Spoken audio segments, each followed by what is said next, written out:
নমস্কার, আপনারা দেখছেন নিউজ ভিজিল্যান্ট। এই মুহূর্তে চটপট খবরাখবর নিয়ে হাজির আমি মল্লিকা। সামরিক উত্তেজনার মাঝে ব্যালিস্টিক ক্ষেপণাস্ত্র ছুড়ল উত্তর কোরিয়া, আর বিশ্ব রাজনীতিতে নতুন চাঞ্চল্য।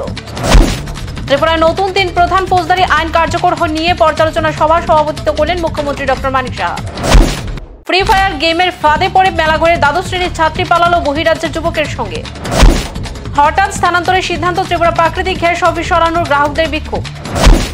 অবৈধ সম্পর্ক হাতে নাতে ধরলেন পুলিশ কনস্টেবল স্ত্রী, আত্মহত্যার চেষ্টা। সাংবাদিক বিপ্লব বৈদ্যের উপর হামলা, দোষীদের গ্রেফতারের দাবি, কোনো রকমে পালিয়ে আত্মরক্ষা করেন বিপ্লব বৈদ্য। চ্যাম্পিয়ন্স ট্রফি জিতে বড় ঘোষণা, রোহিতের ওডিআই থেকে অবসর নিচ্ছেন না রোহিত শর্মা। 14 দেবতা বাড়ি মন্দির চত্বরে হেলথ সেন্টার সংক্রান্ত সমস্যা সমাধানে পরিদর্শন মহারাজা প্রদ্যুৎ কিশোর দাপরমণের।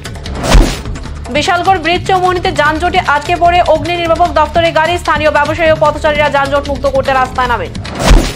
বুধবারই কেন্দ্রের বড় ঘোষণার সম্ভাবনা, 12 কোটি কেন্দ্রীয় সরকারি অবসরপ্রাপ্ত কর্মীদের বেতন পেনশন বৃদ্ধি, ডিআর এর টাকা আরো বেশি। এখনকার মতো চটপট খবর এই পর্যন্তই। পরবর্তী আপডেটের জন্য অবশ্যই দেখতে চোখ রাখুন নিউজ ভিজিল্যান্টের পর্দায়। নমস্কার।